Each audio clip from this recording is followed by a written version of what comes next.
Those that saw the video that was playing much earlier, he says, I'm ED, is commonly and lovingly referred to as ED. Distinguished heads of state and government, vice president, honorable ministers, and everybody in the room, we are here for the official opening session of the 44th Ordinary Summit of SADC Heads of State and Government, coming to you live at the new Parliament building in Zimbabwe's capital city, Harare. This area is called Mount Hampden. The SADC Summit, distinguished delegates, is responsible for the overall policy direction and control of the community, ultimately making it the policy-making institution of SADC. So that is why we are here. Let me just tell you, Your Excellencies, Your Majesty, it's a bit of a small miracle that I'm here standing before you this morning, because last night I got a call from Foreign Affairs Ministry, and the gentleman at the end of the line said to me, is that Super? I said, yeah, Ndini, which means it's me. And he says, you are ED tomorrow morning at the official opening of the 44th Ordinary Summit. I said, what? He said, you are ED. I just told you our president is affectionately referred to as ED.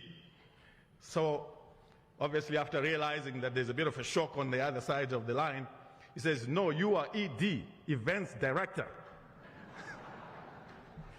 So I am here as the Events Director. It's such an honor, Your Majesty, distinguished Excellencies, Honorable Vice Presidents, Ministers, First Ladies, Ambassadors, and all esteemed delegates here, to have this honor and remarkable opportunity to be directing the King, the Presidents, this morning. I have this honor not just to myself. I would like at this stage to introduce my co-ED. She hails from the beautiful country of Zambia, as well as working in Botswana as part of the SADC Secretariat. Ladies and gentlemen, please allow me to introduce my co-host, my co-MC, the versatile Barbara Lopi.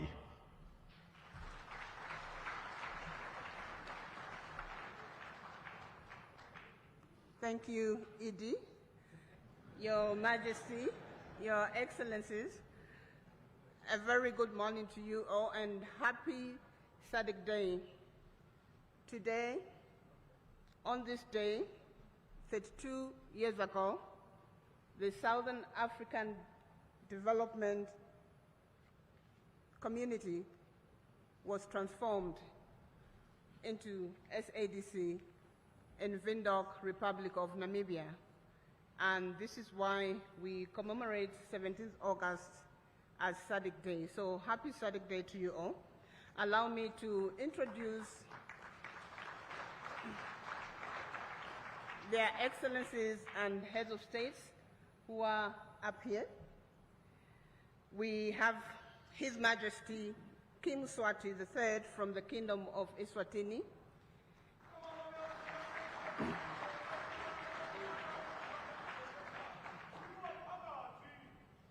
His Excellency João Manuel Gonçalves Lourenço, the President of the Republic of Angola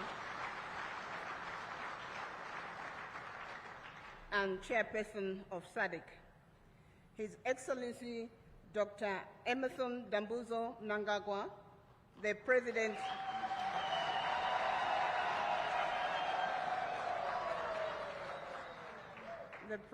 of the Republic of Zimbabwe and incoming Chairperson of SADC.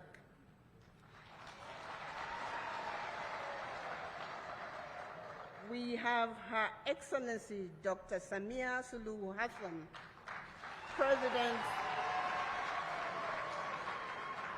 President of the United Republic of Tanzania and incoming Chairperson of the SADC Organ on Politics, Defense and Security Cooperation.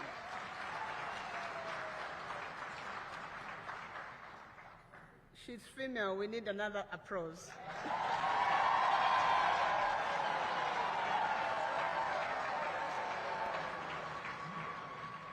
Thank you. We have from the Democratic Republic of Congo, His Excellency Felix Antoine Tshisekedi Chilombo,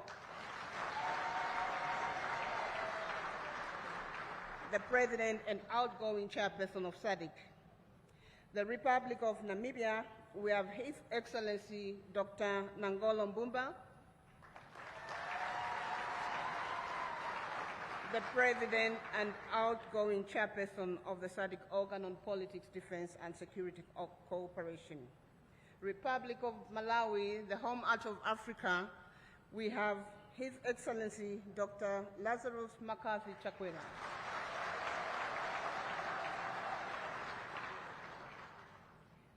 The Republic of South Africa, we have His Excellency President Cyril Ramaphosa.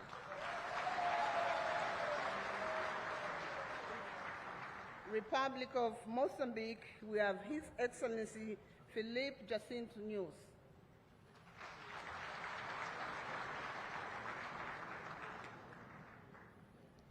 My apologies, he's not here yet, but he should be joining us. Republic of Botswana, we have His Excellency Dr. Mokwesi Piabeswe Masisi.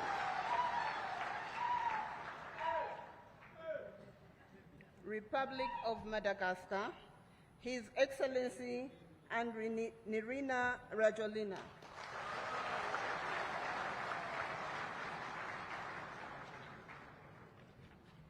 The Kingdom of Lesotho, the Kingdom in the Sky, the Right Honorable the Prime Minister, Mr. Samuel Msokwane Matekan.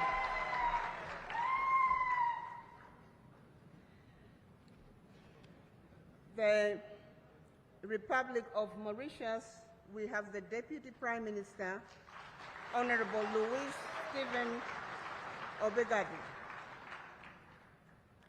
The Republic of Zambia is represented by Honorable Mulambo Haimbe, State Council MP, Minister of Foreign Affairs from the Republic of Zambia. We have from the Union of Comoros, the Minister of Foreign Affairs, Mr. Mohamed Mbaye. Last but not the least, from the head of states and government representatives, we have His Excellency Ambassador Claude Morel, Special Envoy of the President of the Republic of Seychelles.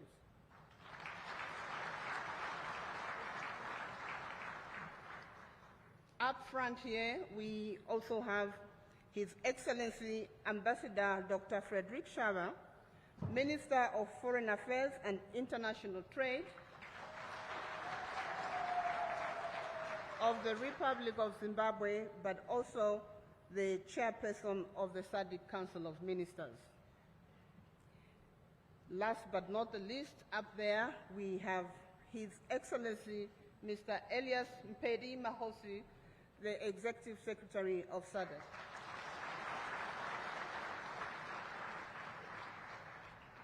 In our midst, we also have the representatives from the United Nations Economic Commission for Africa, His Excellency Clever Gatete, who is the Under-Secretary General and Executive Secretary of UNECA.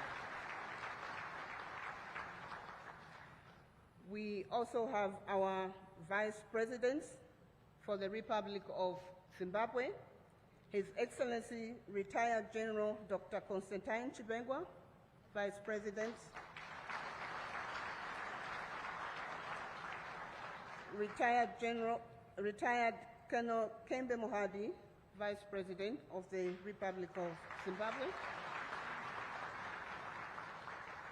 We also have the Speaker of Parliament, Comrade Jacob Mdenda, the President of the Senate, Comrade Mabel Chinomora. We also have representatives from the international and continental and regional organization. I won't mention them by name, but the president of the Arab Bank of Economic Development for Africa, Badia. We have representatives from Africa, from the African Development Bank. We have the representative from Africa CDC, SADC Parliamentary Forum. The First Ladies were also recognized, including Amai Mnangagwa.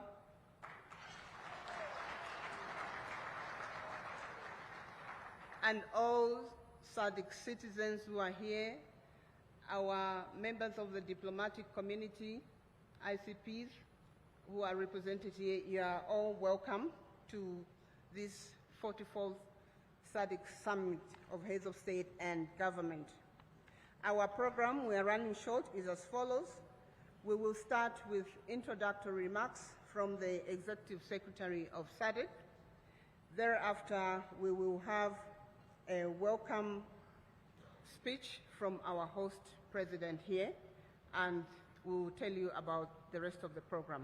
May I now invite His Excellency Mr. Elias Mahosi to come and deliver his remarks from this podium.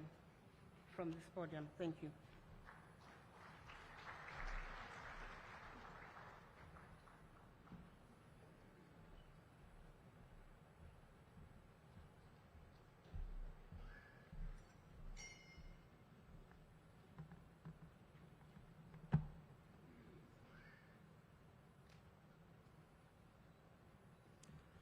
Thank you very much, ED and Deputy ED. I hope we don't have any ambitions of being the other ED, but it's good to dream. Your Majesty King Mswati III of the Kingdom of Eswatini, Your Excellency João Manuel Gonçalves Lorenzo, President of the Republic of Angola and the Chairperson of SADC, Your Excellency Dr. Emmerson Dambuzo Mnangagwa, President of the Republic of Zimbabwe and incoming Chairperson of SADC, and our host of the 44th SADC Summit of Heads of State and Government, Your Excellency Felix Anton Tshisekedi Chilombo, President of the Democratic Republic of Congo and the outgoing Chairperson of SADC, Your Excellency Hakainde Hichilema, President of the Republic of Zambia and the Chairperson of the SADC Organ on Politics, Defense and Security Cooperation, Your Excellency Dr. Samia Suluhu Hassan, President of the United Republic of Tanzania and the incoming Chairperson of the SADC organ, Your Excellency Dr. Nangolo Mbumba, the President of the Republic of Namibia and the outgoing Chairperson of the organ, Your Excellencies, Heads of State and Government, or your representatives or their representatives, Your Excellency General Retired Dr. Constantino Chiwenga, Vice President of the Republic of Zimbabwe, Your Excellency Colonel Retired Kembo Mohadi, the Vice President of this great republic, Your Excellency Ambassador Dr. Frederick Shava, the Minister of Foreign Affairs and International Trade of the Republic of Zimbabwe, and our Chairperson of the SADC Council of Ministers, Your Excellency Mr. Clavat Katete, Under-Secretary General and Executive Secretary of the United Nations Economic Commission for Africa, Honorable Ministers and Deputy Ministers here present, Ambassadors, High Commissioners, and members of the Diplomatic Corps, representatives of our partner institutions, regional, continental, and international organizations, members of the Fourth Estate. Ladies and gentlemen, a very good morning, I believe. Good morning, and a happy SADC Day to you all. The 17th. Your Excellencies, it is an honor and privilege to stand before you today to deliver the introductory remarks at this 44th Ordinary SADC Summit of Heads of State and Government. Let me also extend my profound gratitude to the government of the Republic of Zimbabwe for graciously hosting the 44th SADC Summit and for the warm hospitality extended to all delegations.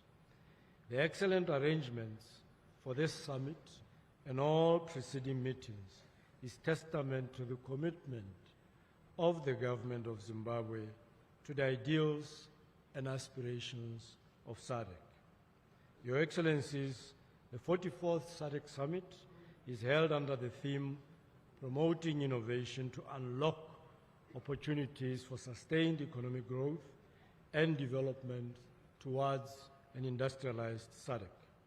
This theme takes us further on a transformative journey towards industrialization, which started right here in Zimbabwe through the directive of the 34th SADC Summit to place industrialization at the core of the SADC regional agenda.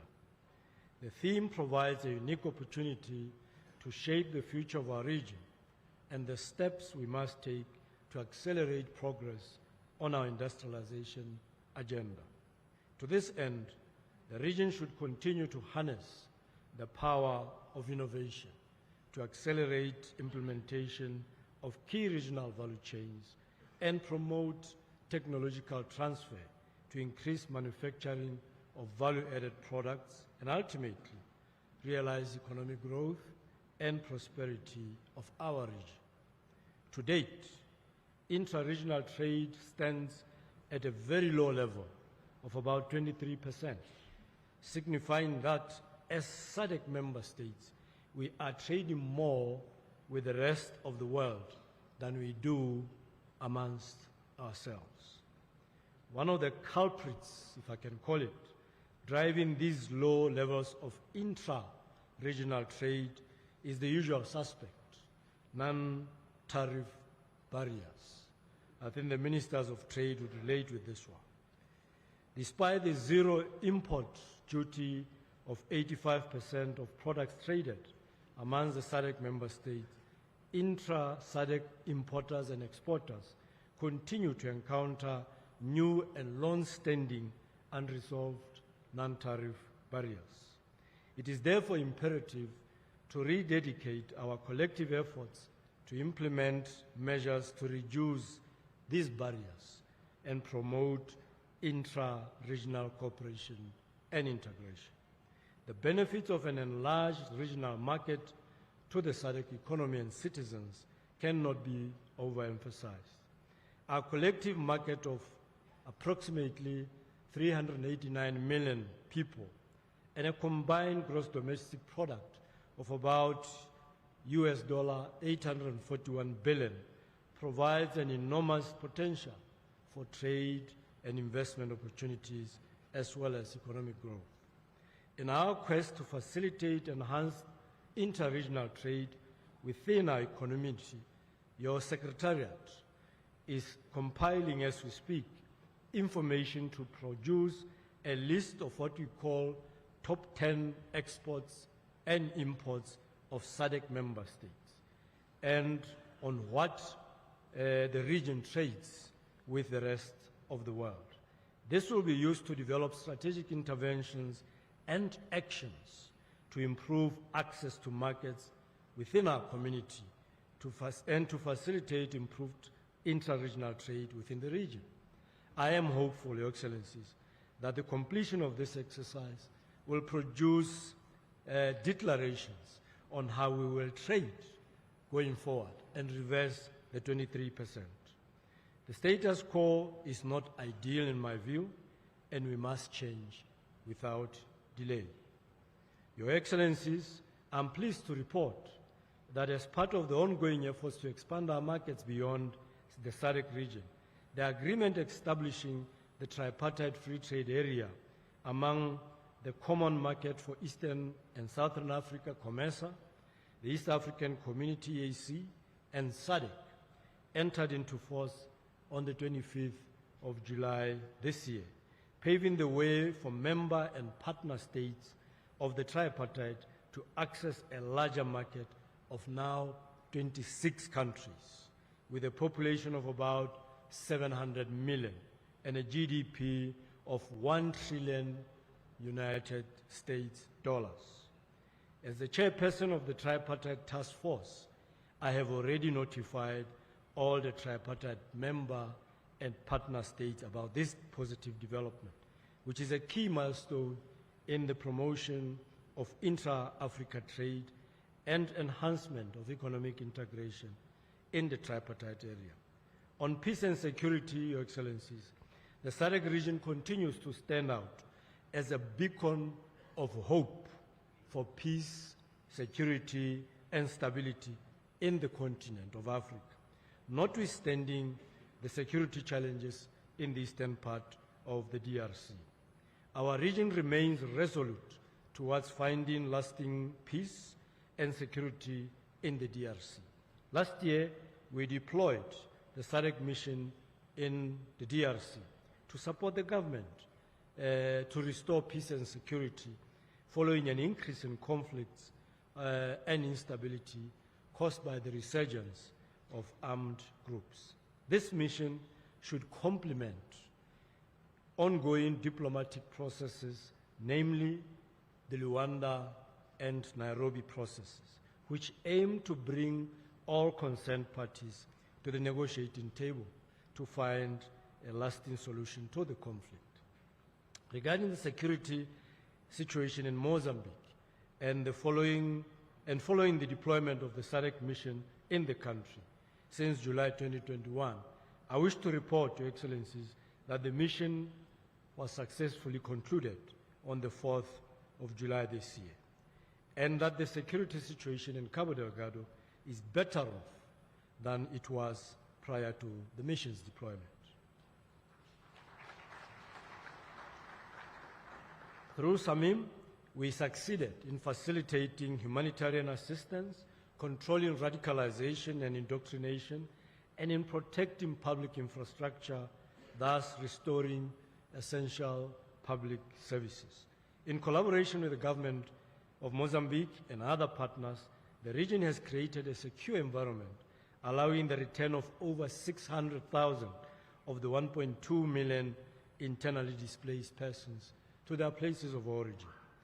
Allow me to express our sincere gratitude to His Excellency President Hakainde Hichilema, the chairperson of the SADC organ, for his unwavering commitment for sustained peace and security in the region.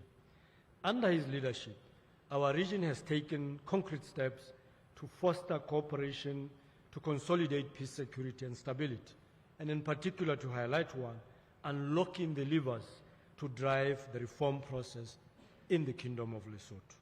Similarly, I wish to thank the SADC chairperson, His Excellency President João Manuel Gonçalves Lorenzo, for leading the Luanda process in his capacity as the African Union champion on peace and reconciliation in Africa.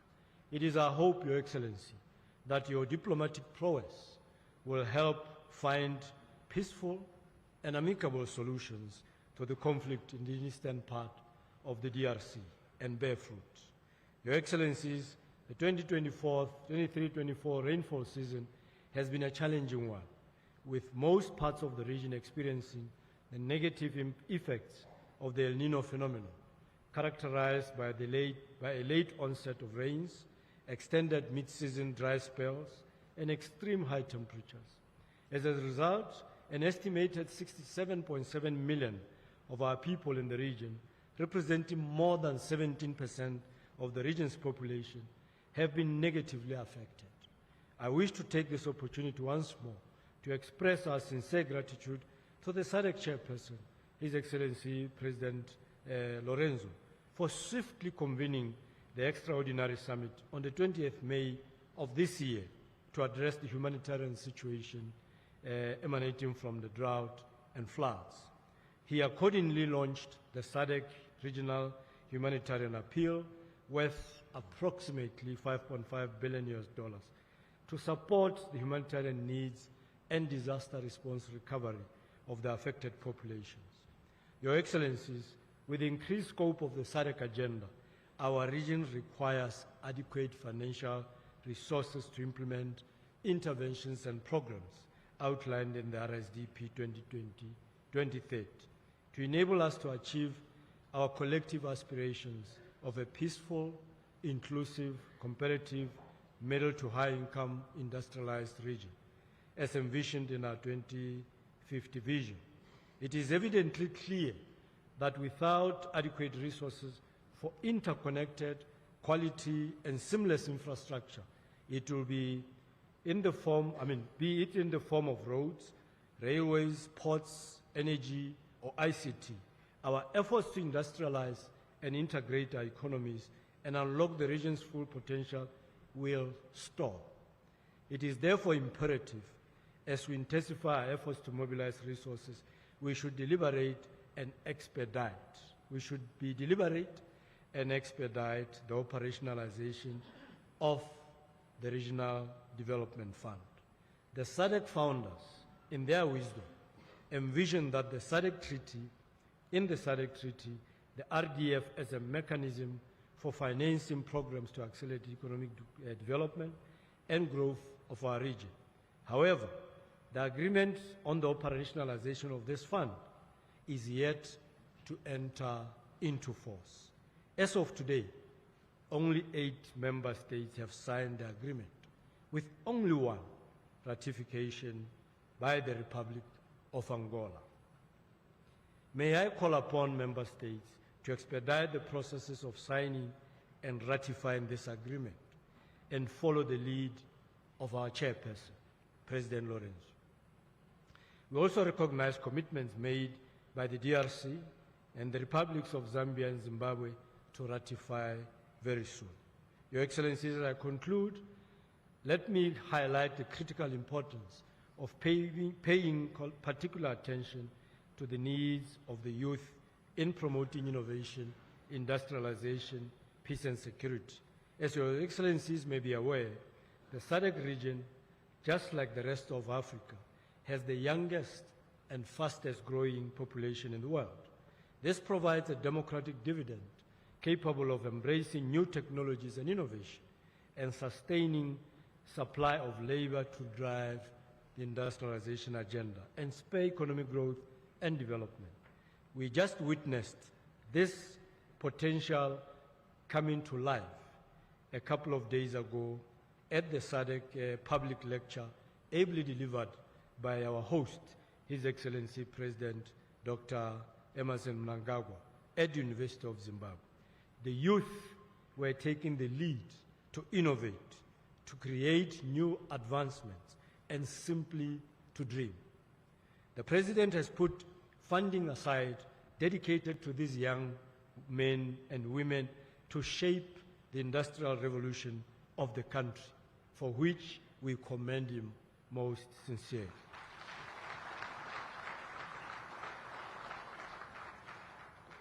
Your Excellencies, we can all learn from this initiative and possibly ignite the bigger revolution in our region. As part of the implementation of the 41st Summit theme titled Human and Financial Capital, the key drivers for sustainable industrialization in the SADC region, which was adopted last year in Luanda, the region convenes the SADC Youth Forum this year with calls for the region to develop public policies that encourage active youth participation in mainstream economy as well as the representation of young women in the development processes. I would like to reiterate the need to invest in the youth by providing them with the necessary skills, resources, entrepreneurial and job opportunities with a view to unlock their potential thereby creating pathways for them to become agents of change and contributors of regional integration, sustainable peace and security, and inclusive economic growth.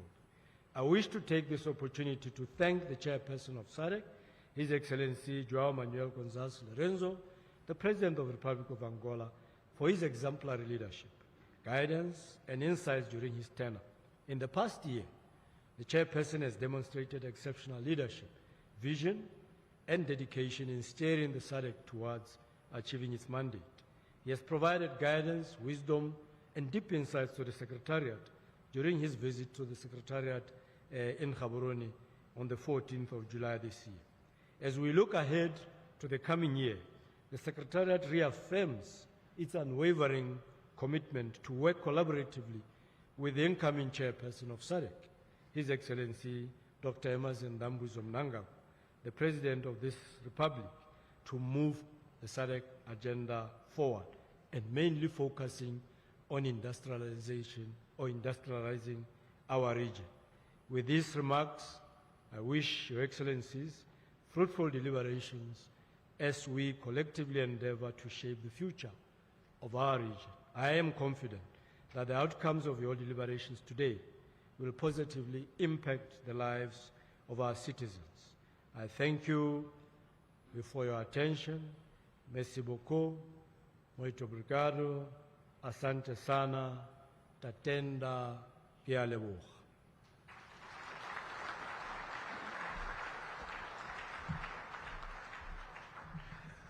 Thank you, ladies and gentlemen. Another round of applause for the SADC Executive Secretary, His Excellency Mr. Elias Magosi. At any point of SADC life, the Executive Secretary comes from any of the member countries. For those who don't know, our Executive Secretary is from the beautiful country of SADC called Botswana. Your Majesty, Your Excellencies, distinguished ladies and gentlemen, please allow me to bridge the flow of the program to introduce a proud citizen of SADC, one that we are also very proud of in the region. He is the President of the Pan-African Parliament, and he's none other than Chief Fortune Charumbira.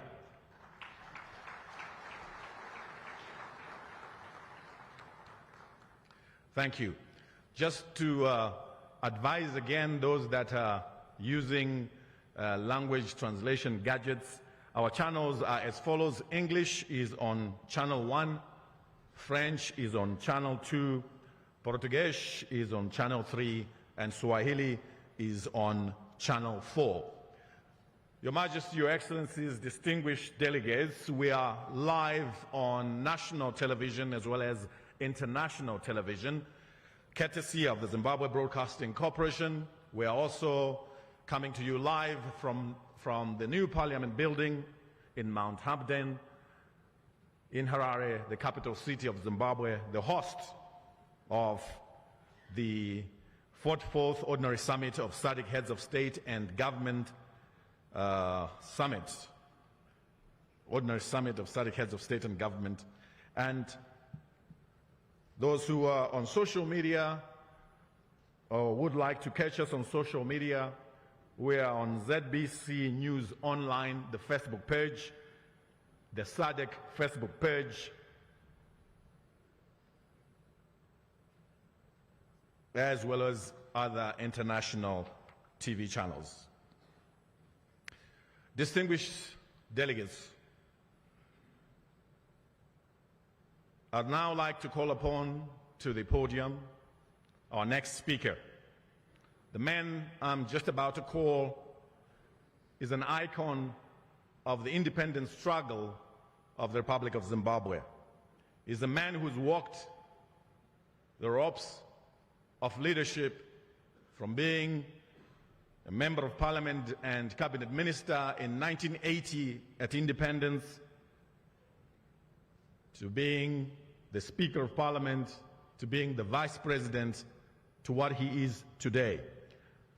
Allow me, ladies and gentlemen, to invite to the podium the incoming chairperson of SADC and the host of the 44th Ordinary SADC Summit of Heads of States and Government, to deliver his welcome remarks.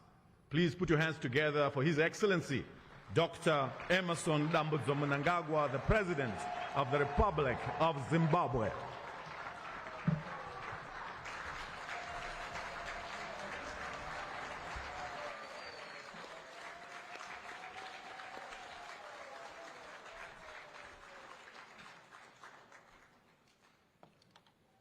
May you be seated.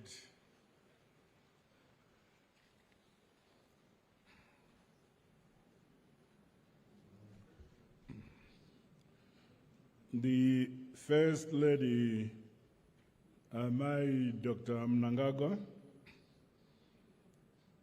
Your Majesty, King Mswati III of the Kingdom of Eswatini, Your Excellency, João Lourenço, President of the Republic of Angola and Chairperson of SADC, Your Excellency, my dear young brother, Felix Tshisekedi, President of the Democratic Republic of Congo and outgoing Chairperson of SADC, Your Excellency Samir Hassan, President of the United Republic of Tanzania and the Chairperson of the Organ on Politics, Defense and Security Cooperation, Your Excellency Hakainde Hichilema, President of the Republic of Zambia and outgoing Chairperson of the Organ on Politics, Defense and Security Cooperation, Your Excellencies, Heads of State and Government and Heads of Delegations, Your Excellency, Chairperson of the SADC Panel of Elders, former President Jakaya Kikwete, Your Excellencies, First Ladies who are here with us, the Honorable Vice President of the Republic of Zimbabwe,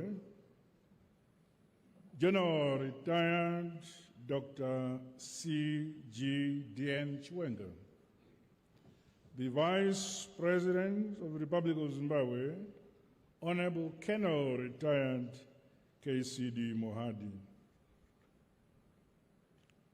the Minister of Foreign Affairs and International Trade, Chairperson of the SADC Council of Ministers, Ambassador Frederick Shawa, Honorable Ministers and various political leaders of the Republic of Zimbabwe who are here with us, Your Excellency Elias Magosi, SADC Executive Secretary, Your Excellency Executive Secretary of the United Nations Economic Commission for Africa, Ambassador Clever Gateke, Your Excellencies, Heads of Regional Economic Communities and International Organizations who are here, Your Excellencies, members of the Diplomatic Corps, senior government officials and delegates from SADC member states, members of the media, my fellow SADC citizens, I feel greatly privileged to be addressing you all when I have been accorded the rare and the huge responsibility to take hold of the reins of our revolutionary and transformative regional body, SADC. On behalf of the government and people of our country, allow me to officially welcome you, Your Majesty, and my dear colleagues, Excellencies, Heads of State and Government, as well as your esteemed delegations to the Republic of Zimbabwe. I trust that you have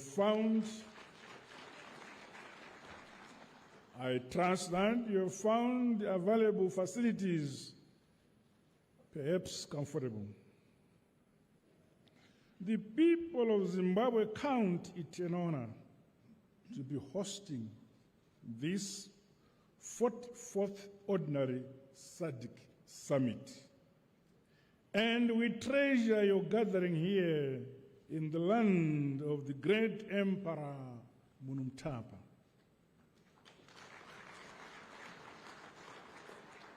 On their behalf, I'm grateful for the opportunity to personally thank you all for the many years of your unwavering solidarity, support, and unbreakable fraternal relations with the Republic and people of Zimbabwe. This has been against the continuing heinous sanctions imposed on our motherland, Zimbabwe, by some Western countries. We are aware that various forms of undue pressure may have been exerted on you over the years to abandon us. Yet you have remained resolute in the true spirit of our liberation wartime mantra that an injury to one is an injury to all.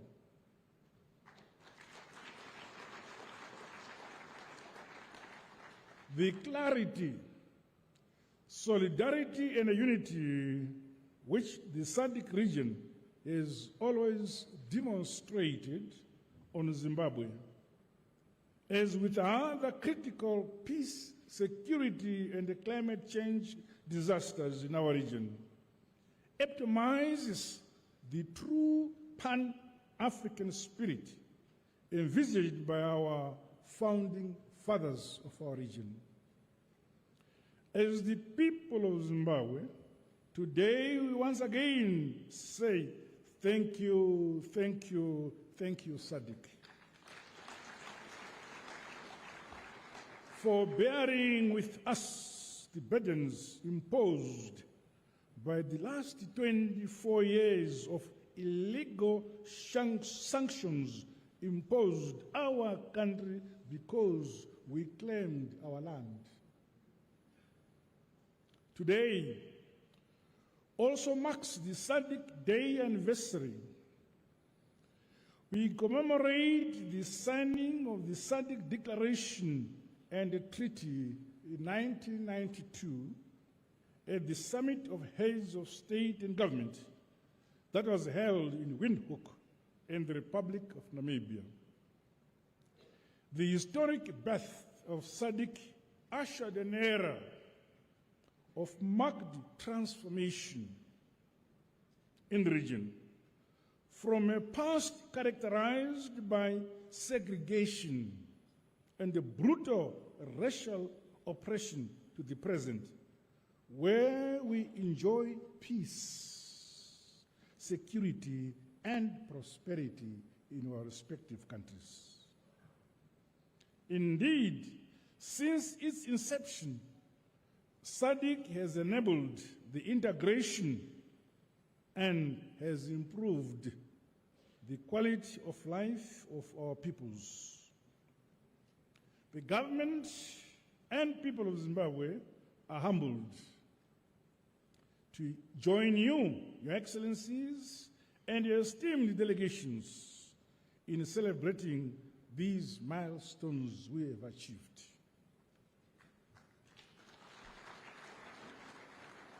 United we stand, and united we continue to march forward towards a more prosperous future for our great region, SADC. I invite you all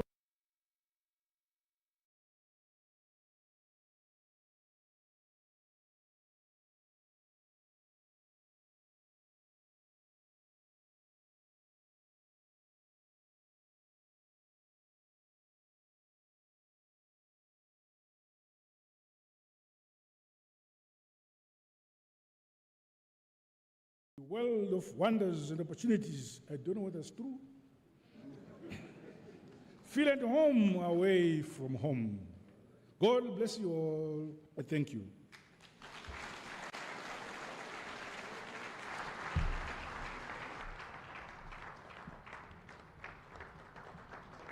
Once more, another round of applause for the incoming SADC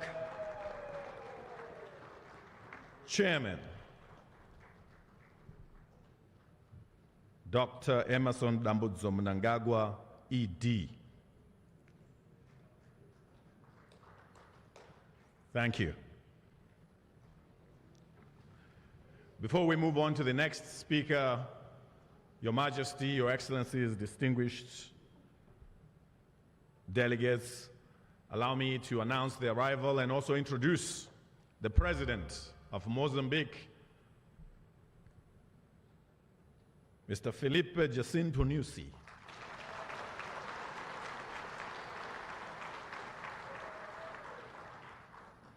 Thank you, Your Excellency. At this juncture, I'd like to invite to the podium the Under-Secretary General and Executive Secretary of the United Nations Economic Commission for Africa to make a statement. Please welcome His Excellency Clever Gatete.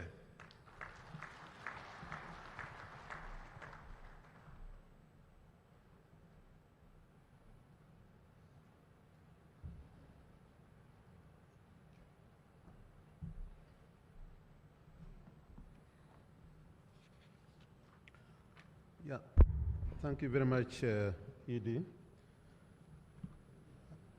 Your Excellency, Your Majesty King Mswati III of the Kingdom of Eswatini, Your Excellency Mr.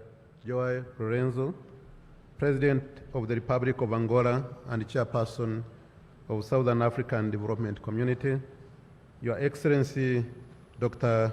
Emmerson Dambudzo Mnangagwa, President of the Republic of Zimbabwe and incoming Chair of SADC, Your Excellencies, Heads of State and Government present here, all protocols observed, Mr. Elias Magosi, Executive Secretary of the Southern African Development Community, Honorable Ministers here present, distinguished delegates, ladies and gentlemen. It is an honor to address the 44th SADC Summit of Heads of State and Government on the theme of promoting innovation to unlock opportunities for sustained economic growth and development towards an industrialized SADC. I want to start by conveying my gratitude to the government of Zimbabwe for the generous hospitality as the host of this August event here in Harare. I also wish to thank the heads of state and SADC for this opportunity to deliver my inaugural address in my capacity as the Executive Secretary of the United Nations Economic Commission for Africa. Excellencies, distinguished delegates, we are meeting at a time when our continent is facing major challenges, especially financing, security, soaring debt crisis, and climate change. Sovereign debt in Africa currently stands at over $1 trillion US, causing severe fiscal stress with more than 1 in 3 countries in or at high risk of debt distress. This is also happening when long-term concession of finance, official development assistance, and foreign direct investments are declining. In addition, climate change is eroding 5% of GDP on average on an annual basis. Actually, last year for Mozambique, it cost them 15% of their GDP. These impacts are quite evident in the SADC region. That's why we're working on an African position on the reform of the global financial architecture so that Africa's needs are taken into account at the next month's Summit of the Future and the 4th Financing for Development Conference that will take place next year in Spain. Excellencies, distinguished delegates, There are no clear solutions. We have no choice but to look inward for homegrown solutions, including domestic resource mobilization and innovative financing for climate to sustain our development. And SADC can be a leader on this imperative. The region is home to most of the world's gold, copper, cobalt, lithium, chromium, graphite, platinum, and possesses significant livestock and agriculture endowments. 4 key areas offer SADC innovative and scalable solutions. One of them is the development of the regional value chains, and this is possible in the whole of SADC region. Regional agglomeration remains a ticket to sustainable industrialization because fragmented approaches will not generate the jobs we need, nor will it reduce poverty and inequality. Indeed, following our recent visits to Botswana, Namibia, and Ethiopia to study the beef and leather value chains, we have concluded that all of the SADC offers enormous potential to increase export markets within these sectors. That's why we partnered with the Arab Bank for Economic Development in Africa, BADEA, who have now approved grant financing for a feasibility study in the beef sector for Botswana that will be conducted by ECA, working closely with SADC Secretariat and partners.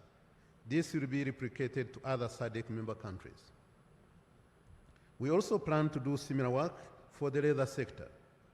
In tandem is the energy regional value chain. We must approach energy solutions from a regional perspective to have significant impact. For example, SADC is using only 1% of the solar and wind energy potential. This means that SADC can be a continental energy provider with the development of this value chain alone. Excellencies, distinguished delegates, the second area of opportunity is food security.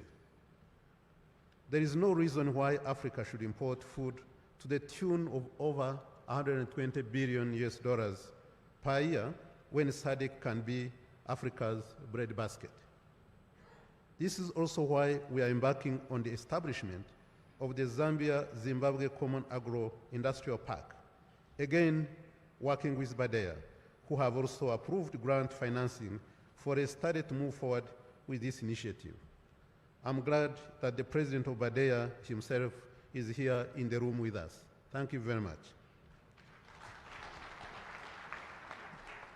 This is not just critical for SADC, but for the whole of the African continent.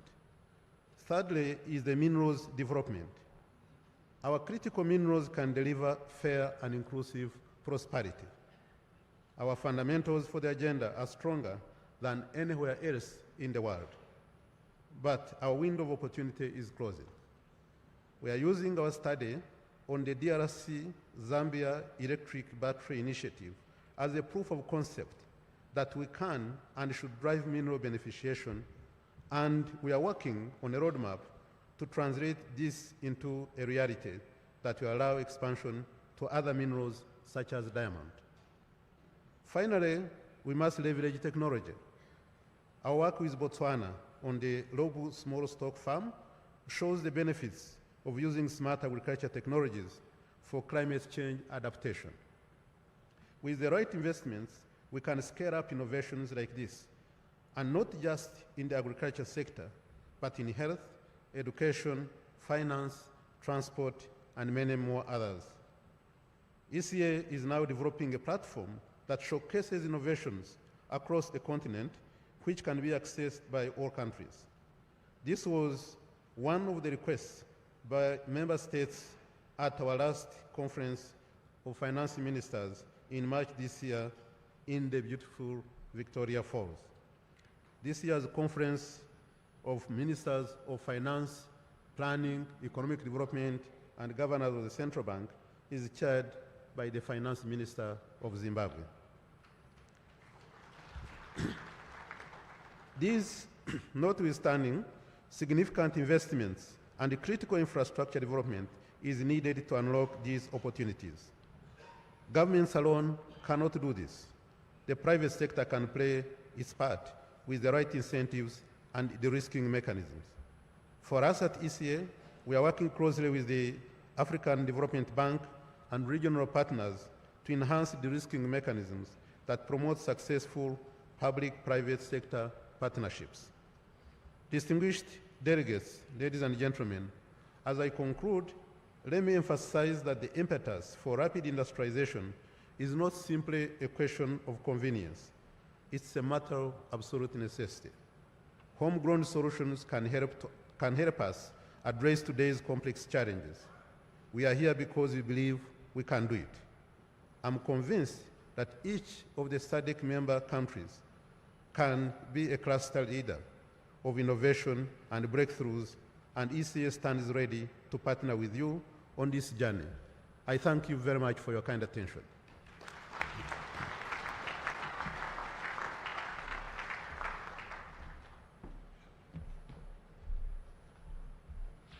Another round of applause, ladies and gentlemen. Thank you very much to the Under-Secretary General and the Executive Secretary of the United Nations Economic Commission for Africa, His Excellency Clever Gatete. Your Majesty, Your Excellencies, distinguished heads of state and government, honorable vice presidents, first ladies, honorable ministers, ambassadors, distinguished delegates to this opening session, His Excellency Clever Gatete just spoke about the opportunities that are available for SADC to catapult itself to a global economic bloc. I was just reminded of some kind of competition that took place last year. Some British scientists had just dug about 10 meters. They discovered traces of copper, and they made a conclusion that some 200 years ago, their ancestors already had a telephone network. And then not to be outdone by the British, the Americans were also doing their own digging. They dug about 20 meters into the ground. They also discovered the traces of copper. So they then published in one of their journals that in fact the American ancestors had telephone network more than 250 years, 50 years earlier than the British. So there was a group of SADC citizens who also couldn't be outdone by the British and the Americans. So they put themselves together, went around the SADC, and they were digging, and they were digging, and they were digging. They dug up to 100 meters. They didn't find any traces of copper, and they made a remarkable conclusion, and it was published in one of the Cape Town journals, that in fact, more than 300 years ago, our ancestors already had a wireless network.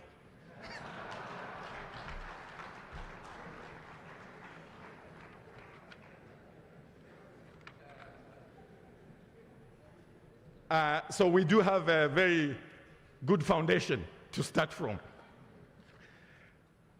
Distinguished ladies and gentlemen, I would like to move on with the program, and just to remind those that are watching, we are live from the new Parliament building in Mount Abden, the capital city of Zimbabwe, the host of this year's SADC Summit. It is tradition within SADC that a new president within the family must come forward and address the summit. So we do have a new president in our midst, and I'd like to invite him to take to the podium and address the 44th Ordinary SADC Summit He's doing this for the first time.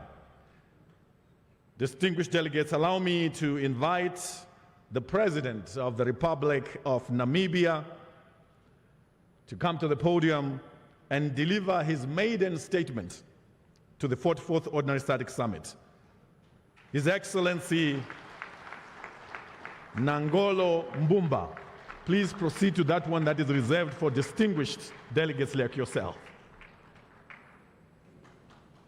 Another round of applause as the President of Namibia, His Excellency Dr. Nangolo Mbumba, walks to the podium. I thank you.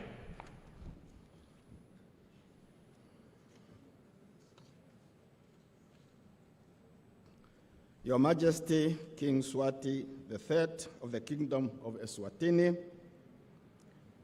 Your Excellency João Manuel Gonçalves Lourenço, President of the Republic of Angola and Chairperson of SADC,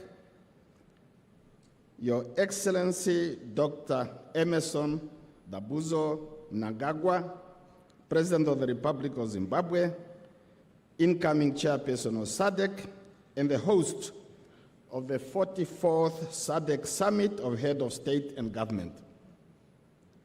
Your Excellency Felix Antoine Tshisekedi Tshilombo, President of the Republic of Democratic Republic, President of the Democratic Republic of Congo, and outgoing Chairperson of SADC. Your Excellency Hakainde Hichilema, President of the Republic of Zambia and Chairperson of SADC Organ on Politics, Defense and Security Cooperation, Your Excellency Dr. Samia Suluhu Hassan, President of the United Republic of Tanzania and incoming Chairperson of the SADC Organ on Politics, Defense and Security Cooperation, Your Excellencies, SADC Heads of State and Government, Your Excellency General Chiwenga, Vice President of the Republic of Zimbabwe, Your Excellency Colonel Mahodi, Vice President of the Republic of Zimbabwe, Ministers and Deputy Ministers, Your Excellency Mr. Elias Mahotsi, the Executive Secretary of SADC, Your Excellency, Ambassadors and High Commissioners and members of the Diplomatic Corps, members of the medias, our gracious First Ladies, members of the media, ladies and gentlemen. It is a great honor and privilege for me to participate in the 44th Ordinary Summit of Head of State and Government and the Organ Troika Summit of the Southern African Development Community, convening under the theme, and I quote, promoting innovation to unlock opportunities for sustainable economic growth and development towards an industrialized SADC, end of quote. Allow me to express my deepest gratitude to Your Excellency Dr. Emmerson Dabuzo Mnangagwa, President of the Republic of Zimbabwe, on your assumption of the chairmanship of SADC. I am confident that under your able leadership, we will witness the continuation of the collective efforts and progress that we all aspire to see in the SADC region. Your Excellencies, I assume, thank you. Your Excellencies, I assume the office of President of the Republic of Namibia on the 4th of February this year, in the wake of one of the most challenging and harrowing moments in the history of post-independence Namibia, following the passing on of His Excellency Dr. Hage Gottfried Geingob, our late president.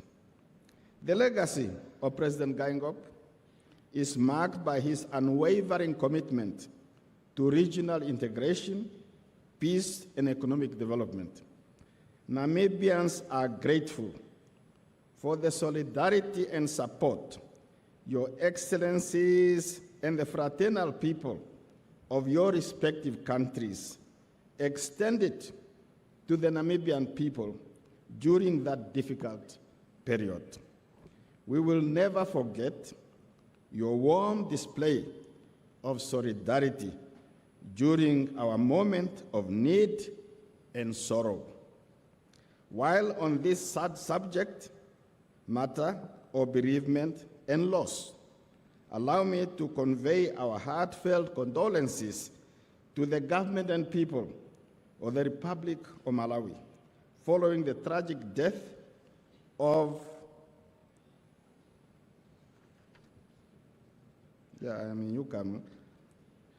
on the 10th of June this year of the Right Honorable Dr. Saulos Chilima, Vice President of the Republic of Malawi.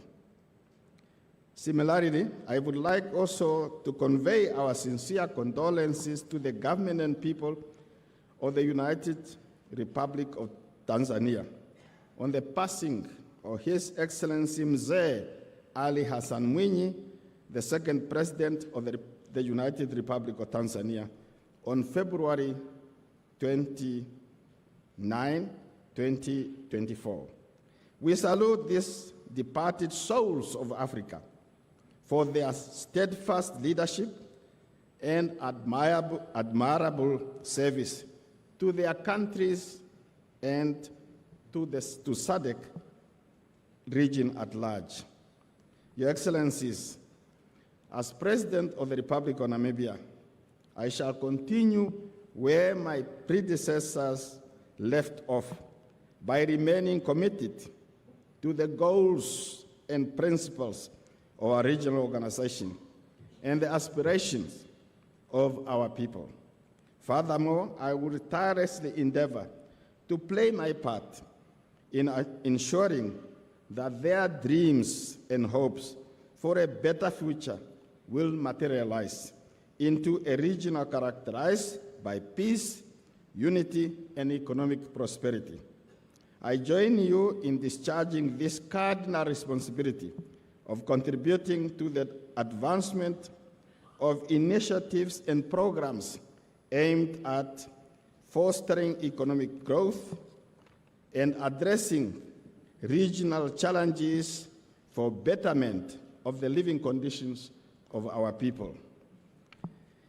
In the interest of advancing our developmental goals in the midst of continuous challenges this year, the Republic of Namibia is co-facilitating, alongside with the Federal Republic of Germany, the Summit of the Future during the 79th session of the United Nations General Assembly.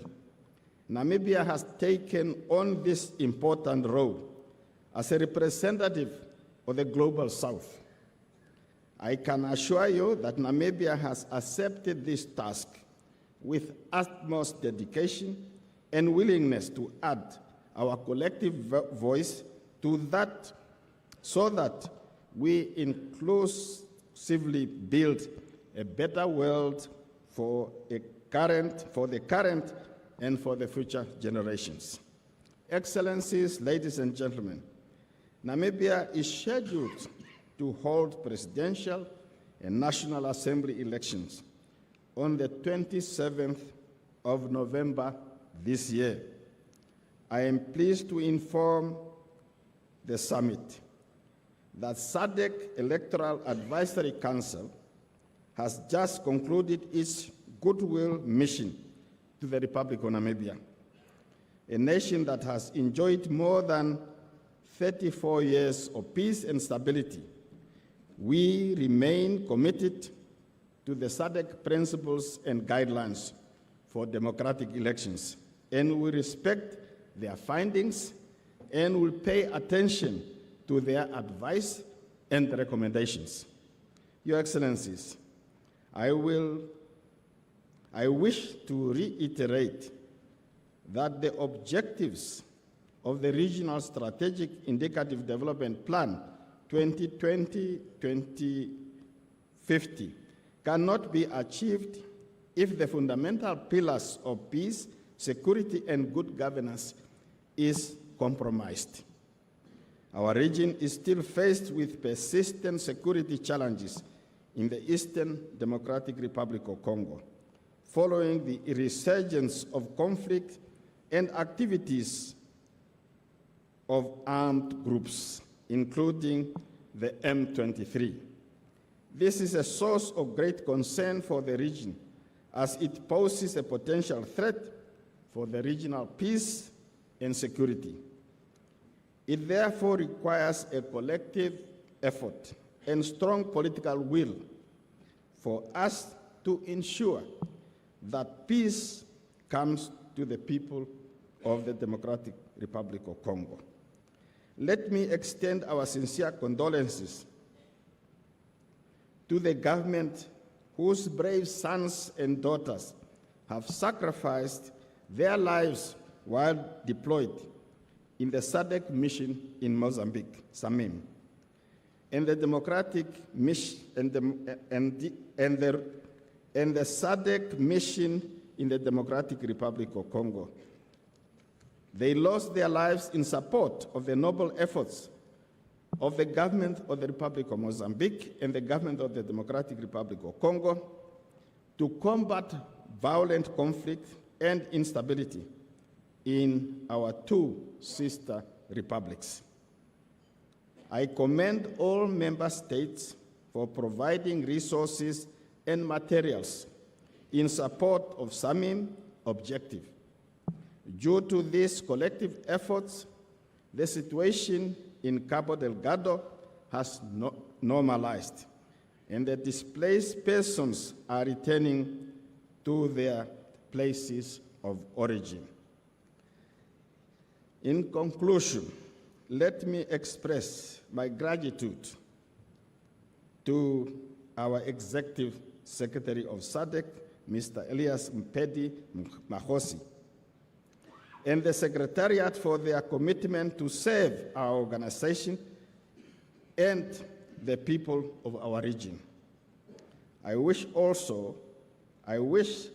as well all fruitful deliberation as we collectively seek to improve the lives of our peoples and set the future of our region on a trajectory of democracy, peace, and stable development. Asante sana, merci beaucoup, muito obrigado, and I thank everybody else.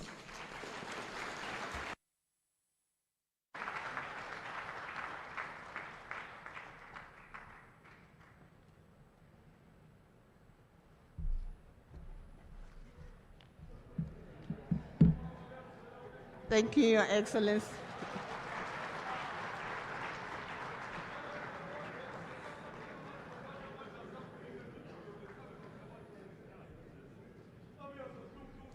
Thank you, Your Excellency. At this point, we are now going to witness the winners of the SADC Media Awards competition, essay competition, secondary school essay competition, and SADC tertiary institution essay competitions.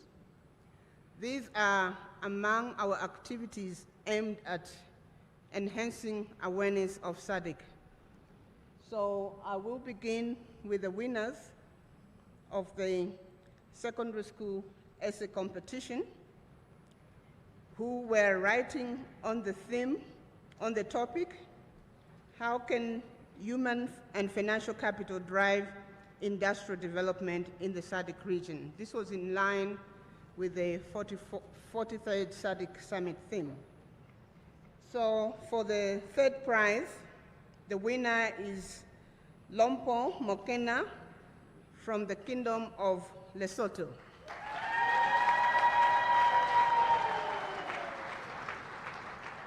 In the second position, we have Ms. Emilia Kabungon Santa from the Republic of Zambia.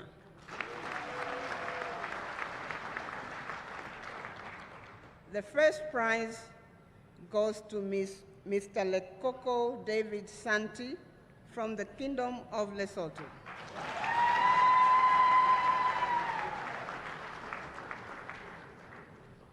Then we now move on to the winners for the 2024 SADC Tertiary Institution Essay Competition. Again, in the third position, we have Mr. Ntwaki Susan from the second position, again, Lesotho.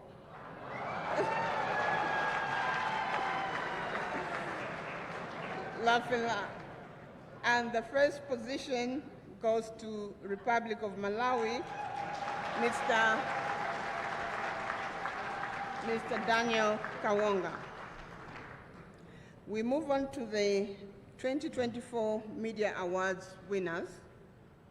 I'll start with the television category.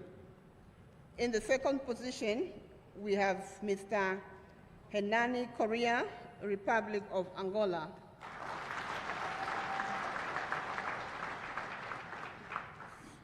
First position in television, we have Mr. Leswana Moeti from the Kingdom of Lesotho again. Print category, in the second position, we have Mr. Joseph Banda, Republic of Zambia. The first position, print category, we have Ms. Deborah Musanyare Natavu, Republic of Zimbabwe. Photo category, first prize, Republic of South Africa, Ms. Fikile Nectar Marakara. First position in the photo category, Republic of Zimbabwe, Mr. Hunda Kudakwashe. Radio category, second prize, Republic of South Africa, Mr. Benjamin Moshatama. And the first prize, radio, last but not the least, again, Kingdom of Lesotho, Mr. Leswama Moeti. We would like to congratulate the winners of this competition. Thank you.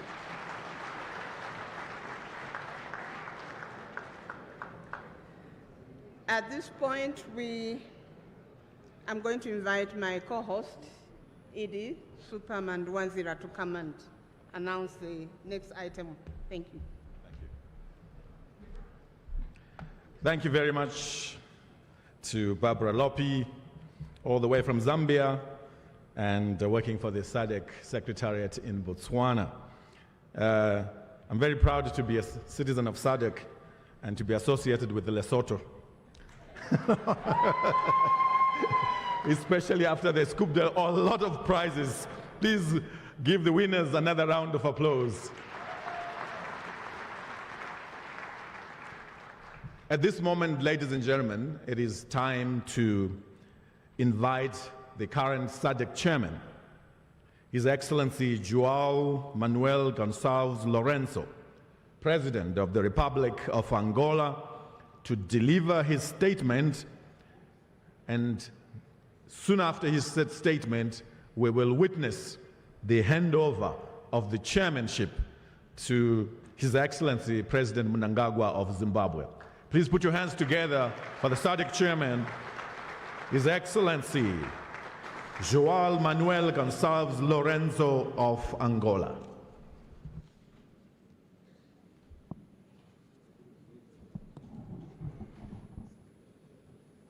Sua Excelência Emerson, Your Excellency Emerson Mnangagwa, President of the Republic of Zimbabwe and incoming chairperson of SADC and the host of the 44th SADC Summit of Heads of State and Government. Your Excellency Hakainde Hichilema, President of the Republic of Zambia and Chairperson of SADC Organ on Politics, Defense and Security Cooperation, Your Majesty King Mswati III, Your Excellency Samia Suluhu Hassan, President of the United Republic of Tanzania and incoming Chair of SADC Organ on Politics, Defense and Security Cooperation, Your Excellency Felix Antoine Tshisekedi Chilombo, President of the Democratic Republic of Congo and outgoing Chairperson of SADC, Your Excellency Nangolo Mbumba, President of the Republic of Namibia and outgoing Chairperson of the SADC Organ on Politics, Defense and Security Cooperation, Your Excellency Heads of States and Government of SADC and their representatives, Your Excellency Clara Gatete, Executive Secretary of UNECA, Your Excellency Akimwini Adesina, Chairperson, President of the Africa Development Bank, Your Excellency Frederick Chava, Minister of Foreign Affairs and International Trade of the Republic of Zimbabwe, and Chairperson of SADC Council of Ministers, Your Excellency Elias Mahosi, Executive Secretary of SADC, distinguished members of the Diplomatic Corps accredited in Zimbabwe, ladies and gentlemen. It is a distinguished honor as Chair of SADC that I take the floor to address you at this 44th time that the highest authorities of SADC meet to reflect on the objectives and targets set out by the community with regards to the achievements achieved last year and the opportunities we have, as well as the challenges that we have to surmount as a collective.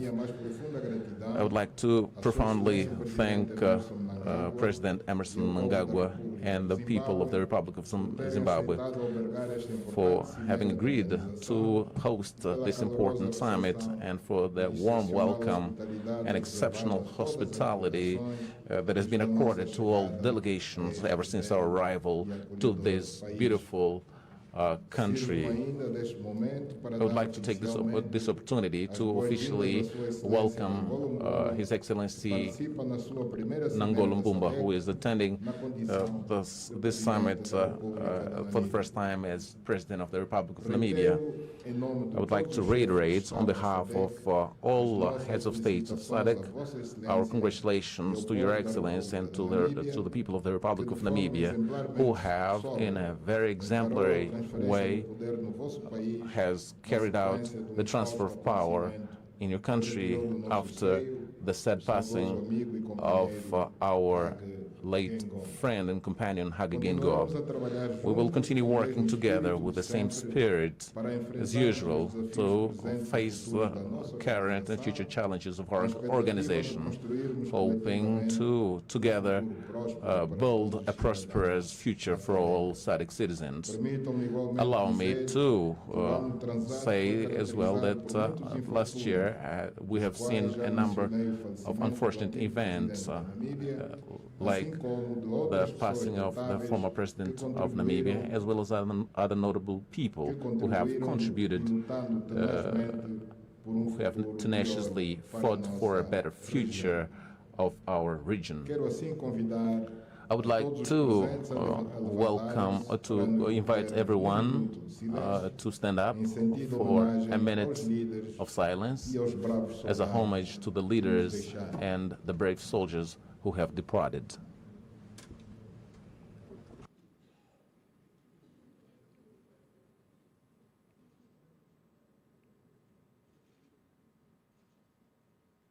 Muito obrigado. Thank you very much. Excelências, minhas senhoras, Your Excellencies, ladies and gentlemen, a It's been exactly 1 year that the Republic of Angola took the chairmanship of SADC with the commitment of proceeding with the industrialization agenda that has started on the 44th Summit of SADC held here in Zimbabwe, when the organization took the bold decision of placing industrialization at the center of its regional integration agenda, and with the drafting of the strategy and roadmap for SADC industrialization. To spur on this agenda, the summit adopted the theme Human Capital, Key Drivers Towards Sustainable Industrialization of SADC region. Since one of our major objectives is the skills that allow for access to jobs and allow for our region to be ready for the challenges of the fourth industrial revolution. In applying this theme, we have worked with the Secretariat in order to support member states in promoting and developing value chains that are key for production and processing of agriculture, pharmaceutical, mining products, to strengthen and maximize regional benefits. Based on this, I welcome the fact that under the next leadership of the Republic of Zimbabwe, we will still count on the dynamic nature of this country to push this industrialization agenda so that we can consolidate the gains that we've had so far with the adoption of this theme of promoting innovation to unlock opportunities for sustainable economic growth and development towards industrialized SADC. With this theme, I am absolutely sure that our region will take advantage of science, technology, and innovation to spur on industrialization as a key driver for socio-economic transformation, which will be seen in this southern area, southern part of Africa. Since human resources are key for the development of these value chains and for an industrialization, a sustainable industrialization, our region has had some significant progress in operationalizing the SADC University in order to develop and maintain human capital to meet the technical and technological needs of our efforts aimed at industrialization. On the other hand, I would like to state that currently our region has a deficit in terms of infrastructure financing, well over 30 billion US dollars. So we need to proceed as fast as possible in operationalizing the Regional Development Fund, which was one of the major objectives of the chairmanship that is ending today, in order to support industrial development, social and human development, as well as the development of infrastructure, so that we can sustain the development of our region. I would like to take advantage of this opportunity to appeal to the private sector, financing institution and ICPs to join us and support with resources the implementation of some of our regional projects that are key and cover strategic areas which are in the Regional Indicative Development Plan for 2020 to 2030. Your Excellencies, ladies and gentlemen, under the development to support regional integration, during the chairmanship that ends today, our region has seen considerable progress in the energy, transport, water resource, shared water resources, ITC, and weather, Based on this, I think it is important to state that SADC region currently has 86% of mobile network coverage, which is very close to the 95% objective for 2030. The internet coverage is estimated at 54%, meaning more than half of our population has access to this form of communication. All this is a result of the dynamic collaboration between the member states who have organized themselves to invest in digital infrastructure and reduce service costs in these areas and promoting digital literacy.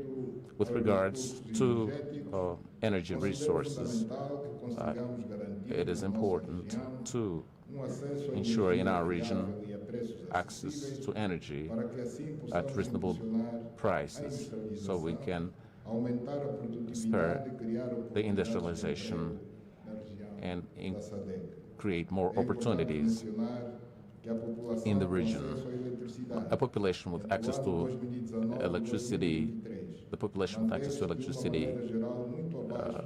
was way below the levels that have been set as objectives.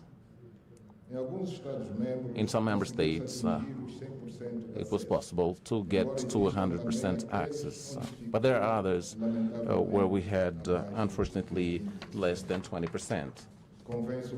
It is important to highlight that the power generation capacity in most member states of our region does not meet the needs since 2008, except Angola, Mozambique, Tanzania, where in April 2024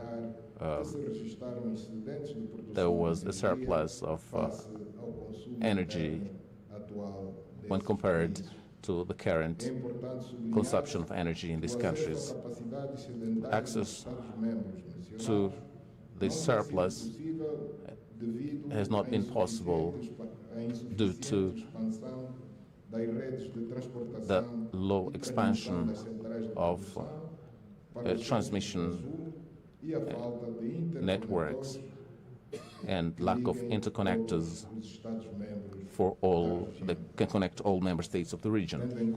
Taking into account the low access to these resources, to this resource, which is energy, our region needs to continue investing in energy infrastructure to increase production,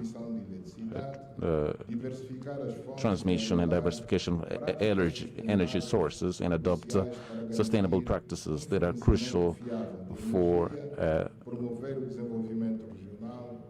a proper supply of energy, promote economic development, and build a more prosperous SADC region.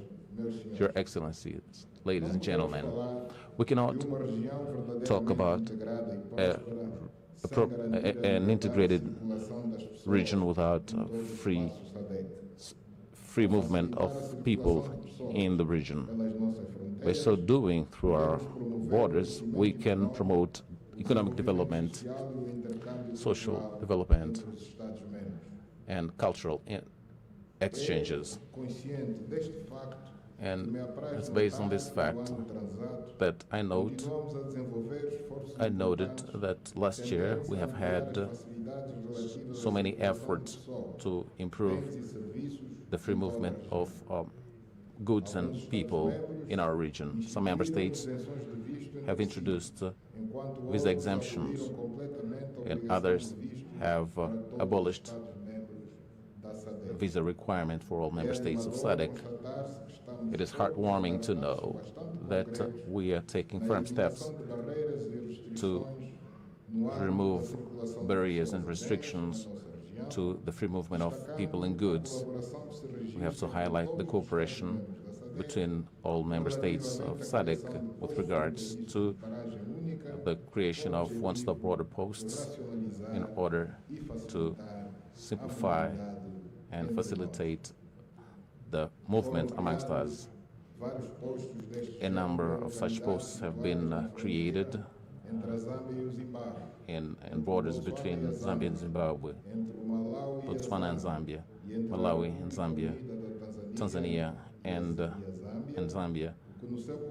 And all together, this helps in creating the necessary conditions to ease the movement of people, intra-regional trade, and a number of other factors which are important for development, and of which I'd like to highlight the cost of transport in our area.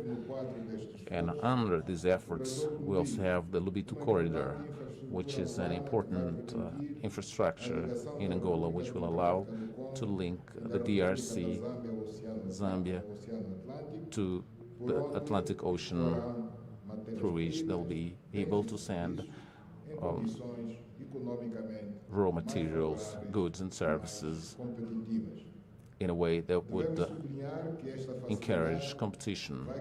And this facility will create dynamics that would stimulate regional economic growth, not only for the countries that are linked to it, but also for other countries that are part of SADC.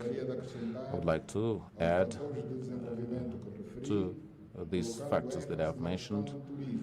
There's also tourism, which has slowed down significantly during the COVID-19 period, which has since then been increasing exponentially, taking its place as an important contributor to economic growth and the GDP. Your Excellencies, ladies and gentlemen, our region faces major challenges which are complex, and they require from us effort and special attention to face diseases and natural disasters that scourge Southern Africa.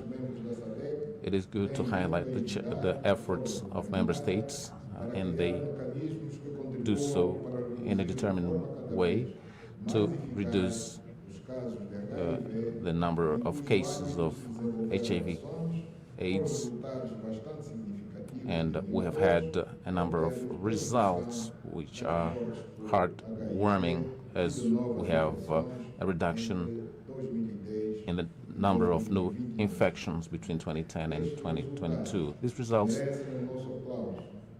deserve our applause, but we need to continue working on sensitizing the youth so as to take on behavior that keeps them safe and thereby avoid the spread of the disease amongst them. In February, I hosted an extraordinary summit of heads of state and government on the cholera situation in the region, and together we took measures to contain its spread and ensure the health and well-being of our populations. Based on these decisions, it was possible to contain the spread of cholera and support people in communities that have been affected by this disease.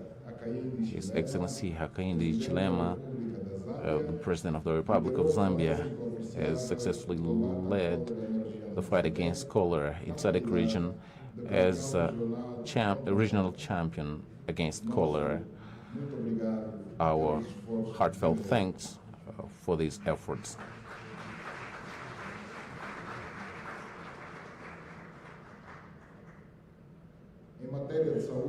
With regards to health, I'd like to also highlight the fact that we also had success that's noteworthy in the fight against malaria, and the incidence rate has reduced significantly. During this year, when I was at the helm of our organization, we had to deal with a number of other situations that required collective action. And we've held a virtual summit in May on natural disasters, which implies prioritizing infrastructure and reduce the vulnerability of our people, the people in our region. At this summit, in which we touched on drought, floods resulting from El Nino, we launched a regional humanitarian appeal for SADC aimed at mobilizing at least $5.5 billion to complement the national resources of affected member states. I would like to say that the amounts mobilized so far are unfortunately well below the estimated amounts, and I would like to therefore reiterate this appeal to regional and international partners, to the private sector and member states, to redouble their efforts so that we can achieve the amounts that we need and provide help to our people who are affected by El Nino phenomenon. We have received from experts of our region some information of possible new occurrences in the coming years of drought, cyclones, landslides, wildfires, and the rise of sea level as a result of climate change and a number of other factors. In order to protect ourselves against such situations, last year the SADC Humanitarian Operations Center has been operationalized, which will help in coordinating the preparation, response, and rapid recovery from disasters, under the support that will be given to affected member states that are affected by natural disasters. Your Excellencies, ladies and gentlemen, the issues of peace and security of our region are still at the center of our attention, and are part of the priority issues of SADC, and we have made all necessary effort to maintain a climate of peace and tranquility in Southern Africa, which prevails, although we have some conflict in Eastern DRC, which is a challenge that we are trying to address, and we have good prospects on it. Taking into account the understandings that the agreements that have been reached in this region between the DRC and Rwanda from the 8th of August, we will work towards the negotiation and the signing of a definitive peace agreement. The Republic of Angola, as a mediator, has submitted to Rwanda and the DRC a draft peace agreement, which is being reviewed by the two countries, and it will be discussed and negotiated between ministerial delegations of the Republic of the DRC and Rwanda as from the 20th August 2024 in Luanda.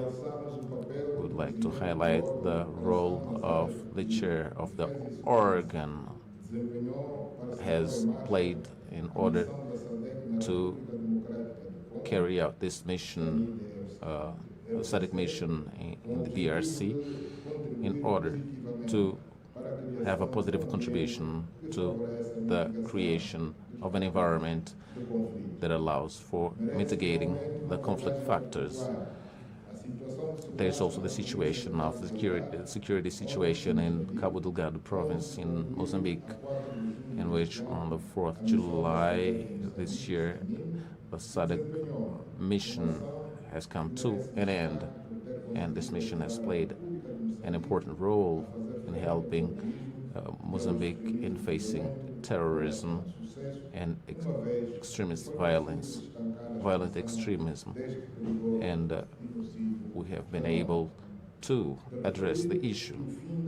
At the end of the mission in Mozambique is not the end of our commitment to continue supporting the efforts of this sister country aimed at having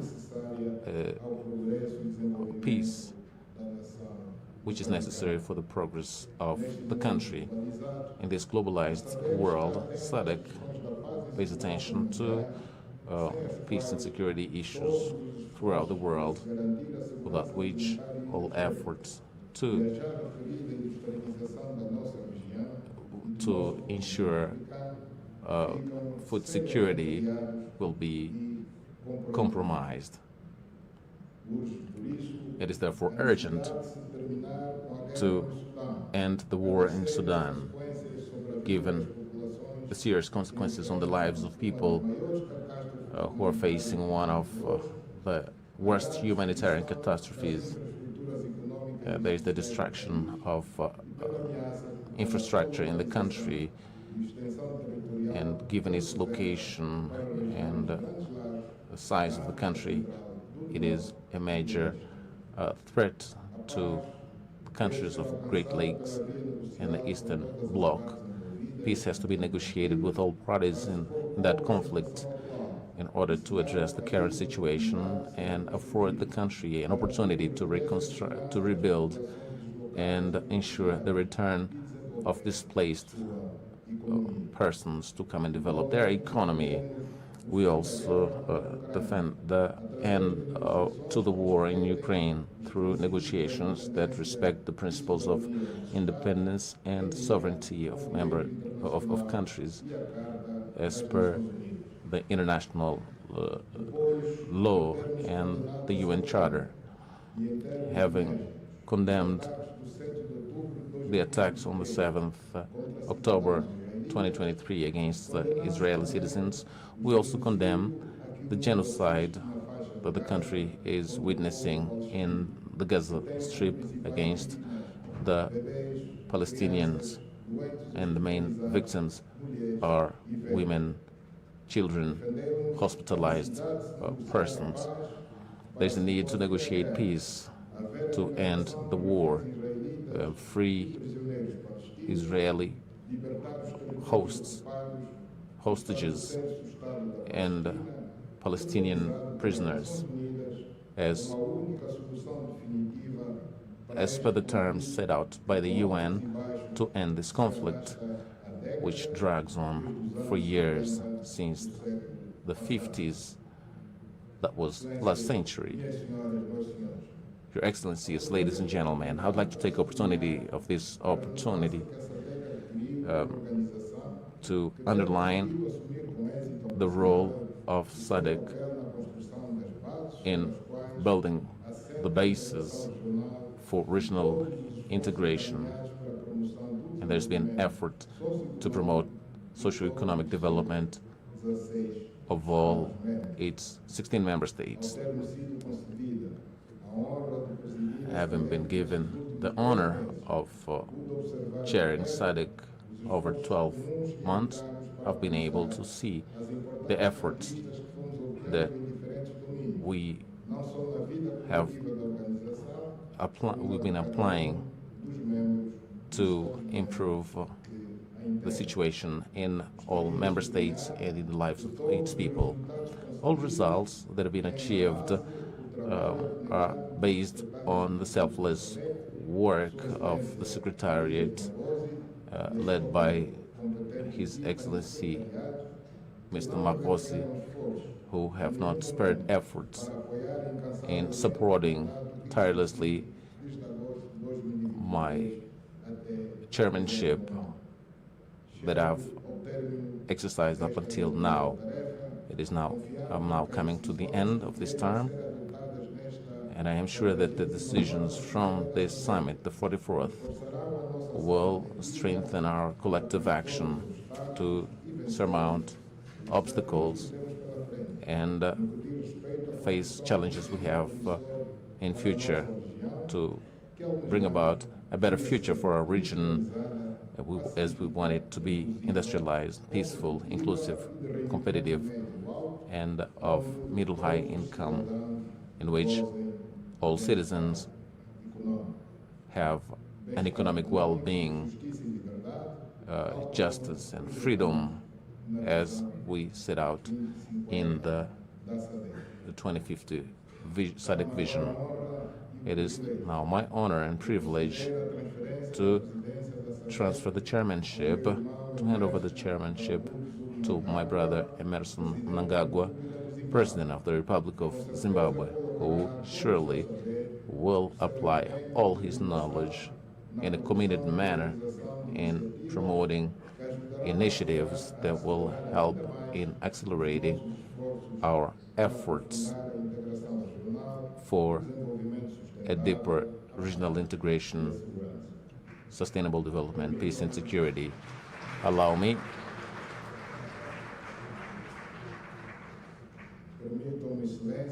Your Excellencies to invite His Excellency Emerson Dambuzo Mnangagwa, the new chairperson of SADC, to come for the official handover ceremony. Thank you very much to everyone.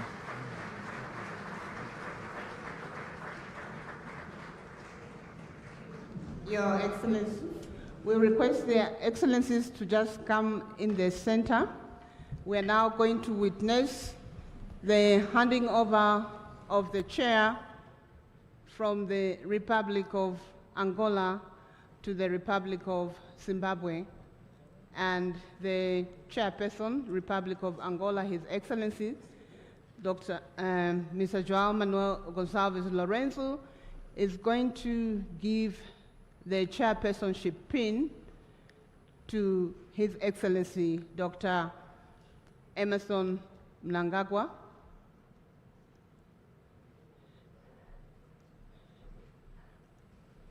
The pin is engraved with his name and his title as chairperson of SADC.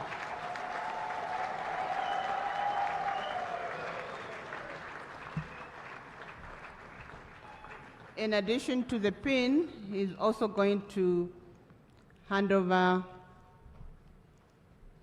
the gavel.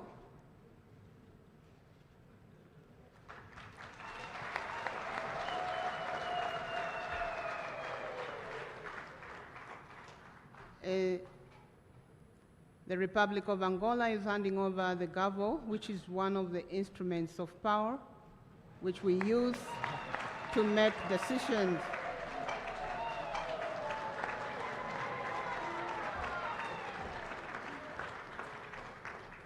May I ask President Mnangagwa to just show the audience that indeed he has received the gavel?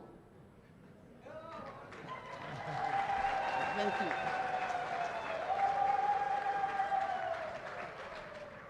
Thank you. Before we invite the new chairperson of SADC to address us, may I request the audience to just give us 2 rounds of applause, one for Angola to thank them, and another for the Republic of Zimbabwe.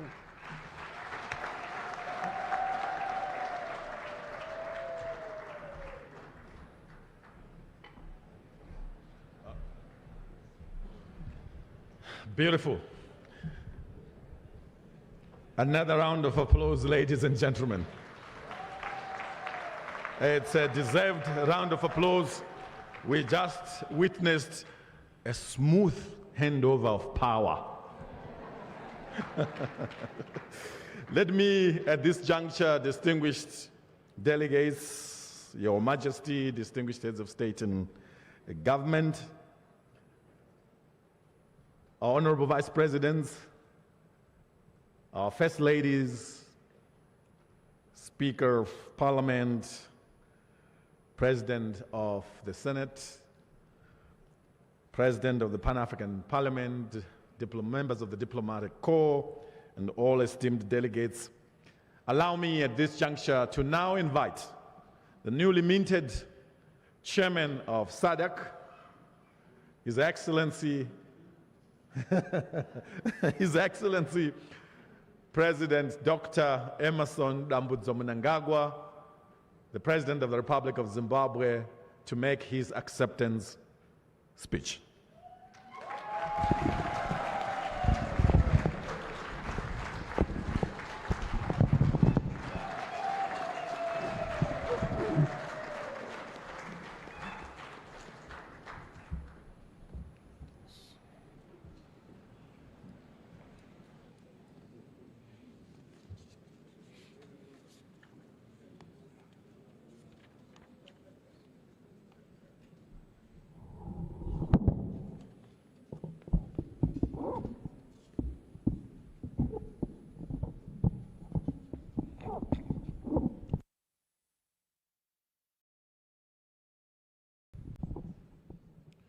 the First Lady,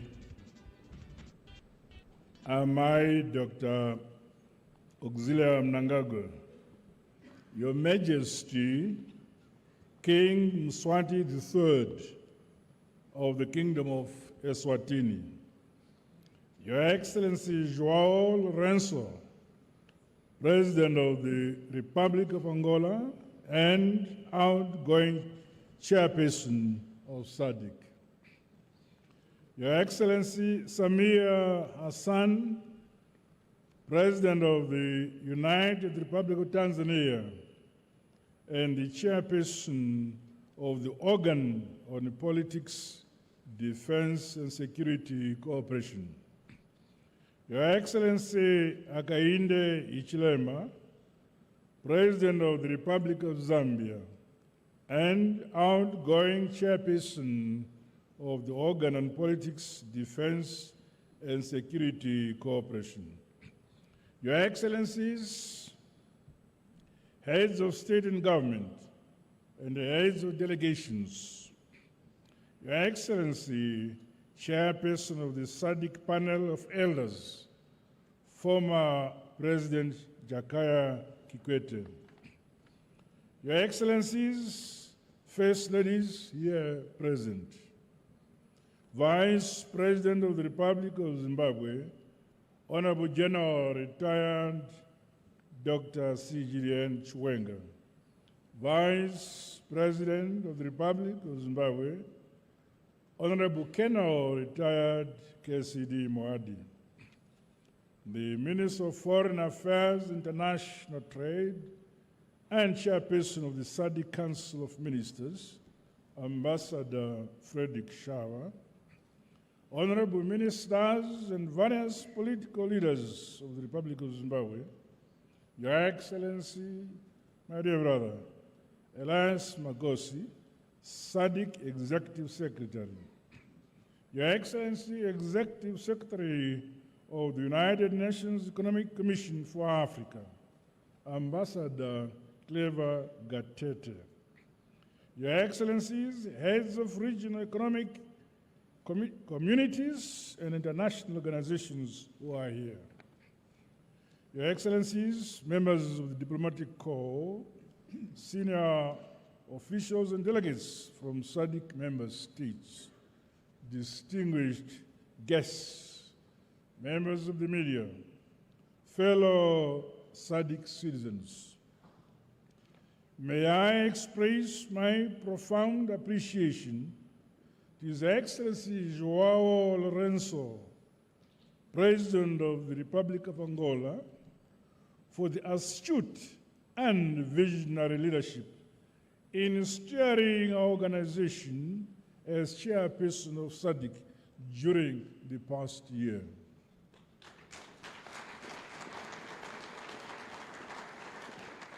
We heartily commend him for ably navigating the various challenges we faced and for ensuring that the integration agenda of our region remained on course. On behalf of the people and government of Zimbabwe, I take over the mantle of chairmanship as chairperson of SADC with humility and grace. I look forward, Your Excellencies, to your invaluable support and drawing from your vast experiences and counsel as we advance our regional agenda for the benefit of our SADC citizens. Allow me to also acknowledge the dedication and leadership demonstrated by His Excellency Mr. Hakainde Hichilema, President of the Republic of Zambia, in his capacity as the chairperson of the Organ on Politics, Defense and Security Cooperation. The organ remains a critical cog in nurturing unity, constitutionalism, democracy, and the rule of law, as well as peace and security in line with the founding values, ethos, and principles of SADC. Similarly, I congratulate His Excellency Samia Hassan, the President of the United Republic of Tanzania, for her assumption of the stewardship over the organ of politics, defense, and security cooperation. Rest assured of my full support, my dear President.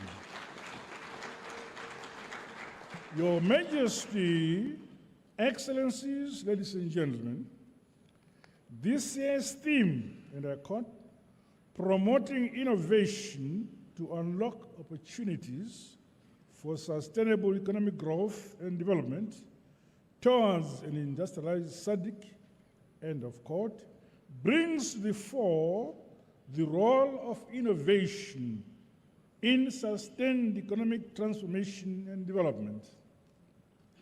It is a clarion call for our respective countries to leverage the region's human capital to spur technology and innovation that will leapfrog the modernization and industrialization of SADC towards a higher quality of life of our citizens. To this end, it has become critically important and urgent to harness the potential of innovation to produce goods and services through value addition and a beneficiation of our rich mineral and related natural resources. The peoples of the region fought for our liberation, freedom, and independence, as well as the economic value of our land and that which is under it. The time is now. We must realize maximum value from our God-given rich natural endowments. The importance of developing innovative strategies across all sectors of our economies to accelerate the realization of our collective development agenda cannot be overemphasized. This is more so as the fourth industrial revolution continues to impact and transform the way we operate and execute our work. Our SADC bloc cannot afford to fall behind in the new and fast-changing frontier of science, technology, and innovation. These aspects are prerequisites for increased productivity and indeed the bedrock upon which other parts of the world, industrialized countries, developed on. Let us therefore match our aspirations set out in the SADC industrialization strategy and roadmap 2015 to 2063 with concrete and real actions. It is pleasing that the successful SADC Industrialization Week and Investment Forum provided a public-private engagement platform where participants discussed and shared innovative approaches. The 7th SADC Public Lecture also helped raise public awareness on the critical role of innovation in promoting and deepening the SADC regional integration efforts. Stakeholders across the region are exhorted to scale up people-to-people and business-to-business exchanges for enhanced synergies and collaboration. Our institutions of higher learning, the academia, scientists, and innovators must equally strengthen linkages to further drive the innovation, modernization, and industrialization of our region. In the case of Zimbabwe, We have set up several innovation hubs at all our state universities and related institutions of higher learning. These have achieved remarkable success in developing a sense of self-belief, skills and competencies. Further, initiatives under the programs have transformed livelihoods, communities, and the economy as a whole through the production of appropriate goods and services for our people. The need to ensure that our youth and entrepreneurs, including women, fully embrace the technology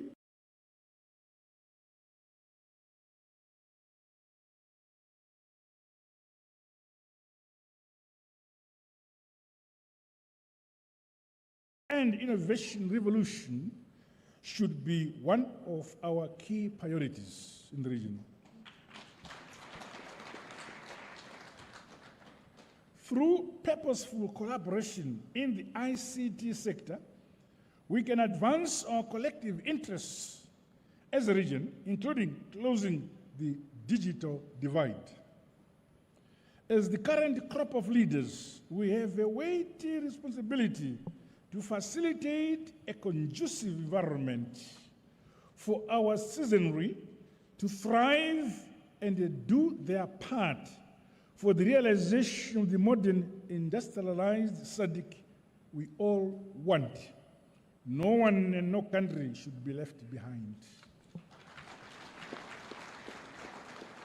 Your Majesty, Excellencies and distinguished guests, the democracy, independence and freedom being enjoyed by the peoples of the region were paid for through the sweat, tears and the blood of yesteryear heroes and heroines, as well as sons and daughters of SADC. We have a sacred duty to honor them all by jealously guarding and defending our sovereignty and the right to economic self-determination as a people. We are a proud Southern African people with a rich history and a brighter future for ourselves. Let us never sacrifice our unity, solidarity, or African culture for political or economic expediency. Ultimately, the burden and responsibility to build our countries and the region as a whole for sustainable prosperity lies with us and nobody else, the great people of SADC. In Zimbabwe, our development philosophy is that it's better in Shona. I'll translate in English. In Zimbabwe, our development philosophy is that a country is built, should be governed, and should be prayed for by its own people. We say, Nyika inovakwa, igotongwa, igonamatirwa, never.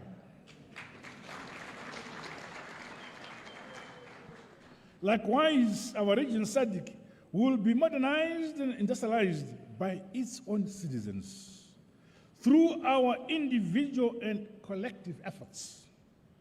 Those who seek to help us are welcome. However, they must do so on our terms, guided by our priorities and respecting our respective sovereignties. I therefore challenge my fellow citizens of the region to remain unapologetic and confident in who we are as a people and in our God-given abilities as a people. Through unity and hard, honest work, nothing is impossible. Your Excellencies, regrettably, the region continues to experience climate change-induced natural disasters, which have had far-reaching negative impacts on human and food security. In light of the lessons learned, investments in transformative agriculture and food systems must be scaled up. Through robust climate mitigation strategies and resilience-building mechanisms, we must continually strive to be a region capable of feeding ourselves. The full operationalization of the SADC Humanitarian and Emergency Center must be given due attention. During our wars of liberation, we shared trenches and our countries to dislodge the racist colonial regimes for the realization of our independence and freedom. Now, in plenty and in luck, in good times and in bad times, we shall continue to stand as one united and indivisible SADC.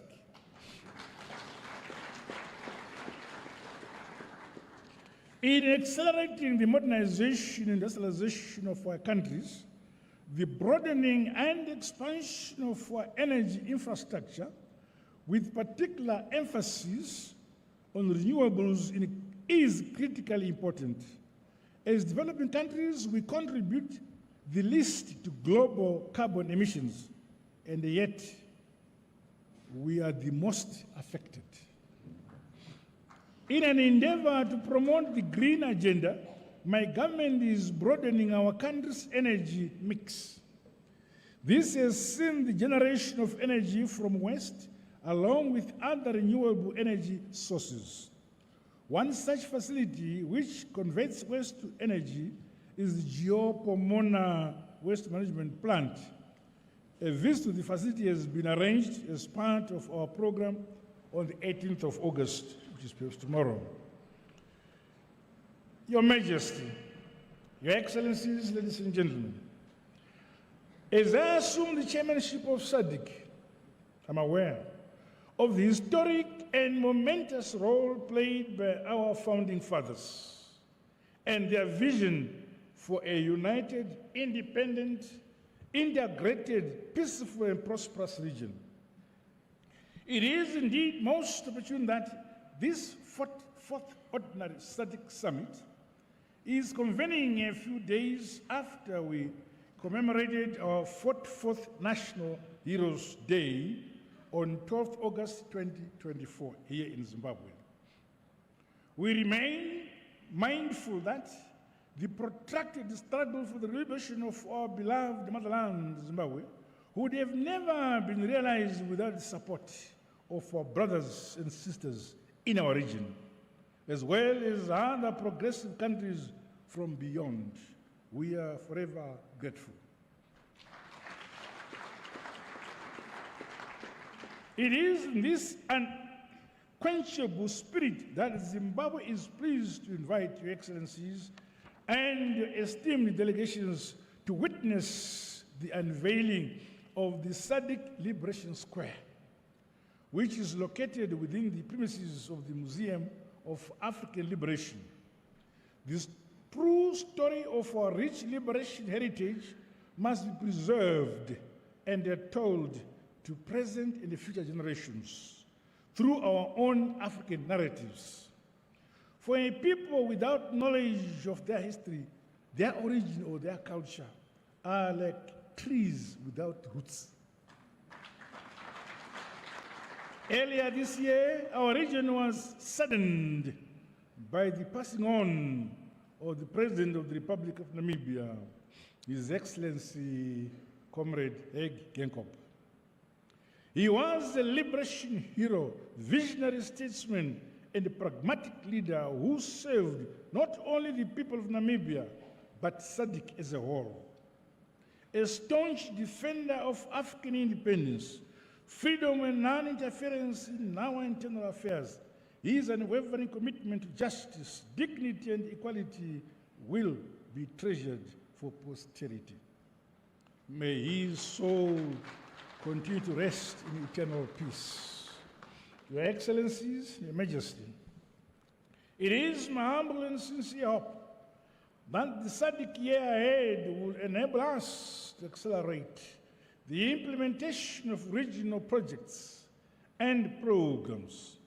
These include those related to cross-border energy projects, transport infrastructure development, as well as climate proofing, our agriculture, and the growing our manufacturing, tourism, SMEs, among other critical sectors of our respective economies. As member states, let us double efforts through innovation to improve on our implementation scoreboard, while scaling up the regional industrialization integration agenda. None of our countries must be left behind. As I conclude, may I once again express my sincere appreciation to you all for your calls for the immediate and unconditional lifting of the illegal sanctions imposed on Zimbabwe by our detractors in the West. We strongly condemn the use of sanctions and other coercive measures as a foreign political tool against developing countries. By the same token, allow me to call for the end of the conflict in Palestine and appeal for the respect of United Nations resolutions on the two-state solution. Similarly, the independence of the peoples of the Western Sahrawi is long overdue. Zimbabwe is a friend to all and an enemy to none. We firmly believe in dialogue and diplomacy as the sustainable route for the resolution of any conflict or any disputes. We thus stand ready to play our part for consolidating peace, unity, security, and stability of our SADC region, and silencing the guns on our African motherland continent. Going forward, as I humbly assume this chairmanship of our august bloc SADC, I want to assure the people of our SADC region that Zimbabwe will continue to advance the cherished founding principles, the values, the goals and objectives envisioned by the great luminaries and the founding fathers of our region. A luta continua, victory is certain.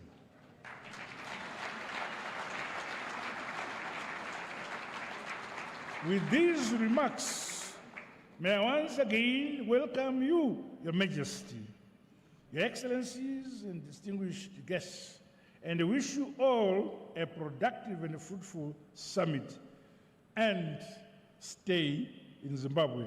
Long live SADC unity, long live solidarity, long live our independence and freedom, long live African unity. God bless you all. I thank you.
Thank you. Thank you very much. We may take our seats.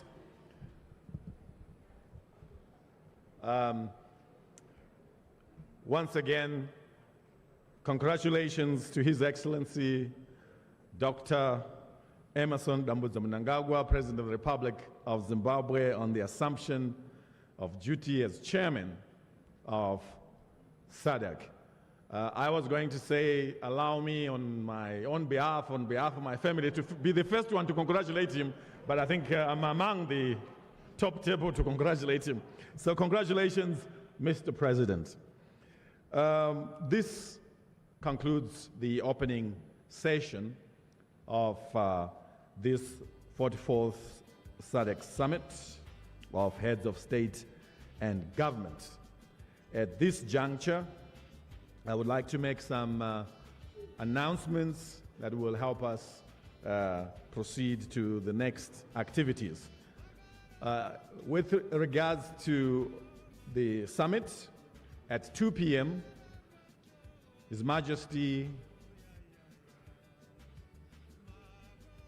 distinguished heads of state and government, will proceed to a closed session